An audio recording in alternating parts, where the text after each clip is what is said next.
खुलुमबाय आंनि मुलुगनां बड' निउस चेनेल साफ्रोमबो नायगिरि बिथांमोननिसिम गोजोन फुंबिलिनि बयनिसिमबो गाहाम हामलायनाय जासिहरनाय जाबाय। आसा खालामो नोंथांमोनहा गासै मोजाङै दं।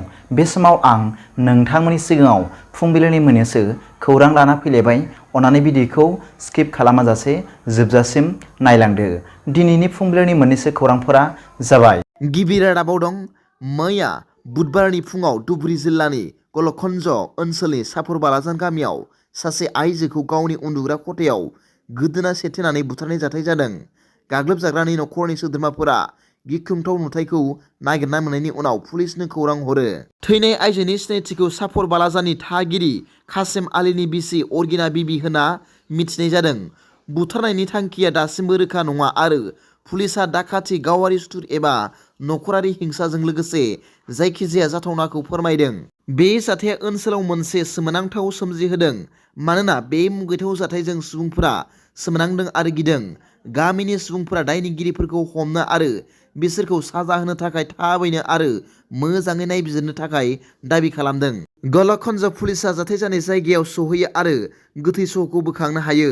बिथांमोनहा जाथाय जानाय जायगानिफ्राय माखासे फोरमानफोरबो बुथुमदोंमोन आरो बुथारजाग्रानि नखरनि सोद्रोमाफोर आरो नसुंसेनि सुबुंफोरखौ सोंथि खालामगासिनो दं।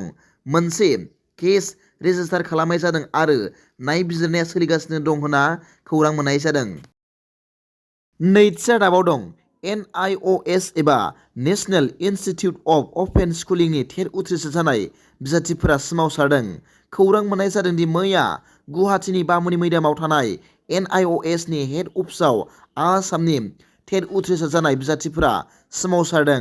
मख'नो गोनां बाथ्रा दि NIOS नि टेट बिजाथिफोरा फोरोंगिरि थिसननायाव गनायथाव नङा होनना गोजौसिन बिजिरसालिया फोसावनायनि उनावनो हादरनि गोबां लाख लाख NIOS कर्स लानाय सुबुंफोरनि इयुनआ जोबस्रांनायनि लामायाव थांलायनाय सरखारनिफ्राय थार बिनायखौ हास्थायनानै सुबुंखान्थियारि महरै सोमावसारदों होनना खौरां मोनदों। थामथि रादाबाव दं। मैया गहपुराव गुरु बाबा जगेश्वर ब्रह्मनि मुसुखाखौ बिटिआरनि गाहाय मावफुं सोद्रोमा मानाव गेदेर प्रमद बर' बिथाङा बेखेवदों आरो गहपुर आनसलिक बाथौ थानसालि दैमालुनि अन्थाइ खाम्फा गायसननानै गोजोननाय मोन्दों। गहपुरनि दैमालुआव जौगालु मावथांखिफोरनि थाखाय अन्थाइ खाम्फा गायसनदोंमोन। बेफोर जाबाय राजगड़आव बडलेण्ड मुंख्लं सायनासालि लुनाय, गहपुरनि दिमालु बर' गोजौ फरायसालि न' लुनाय।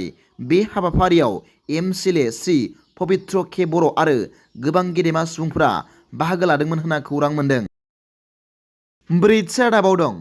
पिकनिक जानो थांग्राफोरनि फारसे गोदान SOP। गोदान बोसोराव गारिनि गोबां जाब्रबथाय जानायखौ नोजोर होनानै सुबुंफोरनि जिउखौ रैखा खालामनायनि थांखिजों पिकनिक जानो थांग्राफोरनि जुनै आसाम सरकारा गोदान SOP फोसावदों। गोदानै फोसावनाय बे SOP नि बादिब्ला रावबो सुबुङा पिकनिक जानो थाखाय फुंनि 4:35 बाजिनि सिगां पिकनिकनि गारिखौ सालायनो मोननाय नङा। खुवा खारनायनि उनावसो गारिखौ सालायनो हागोन। पिकनिक थिलिनिफ्राय बेलासिनि खुवा खुनायनि सिगांनो न' फारसे फैफिननांगोन। बे गोनांथार 2024 मायथाइनि गोदान बोसोरनि पिकनिकनि SOP खौ आसामनि गिबि मन्त्रि मानाव गेदेर डक्टर हेमेन्त बिश्व शर्मा बिथाङा मैया फोसावना होदों होनना मिथिनो मोन्दों।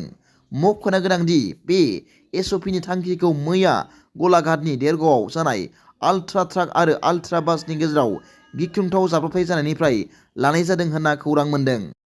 दिनैनि फुंबिलिनि मोननैसो खौरांफोरा दा बेखिनिल'मोन।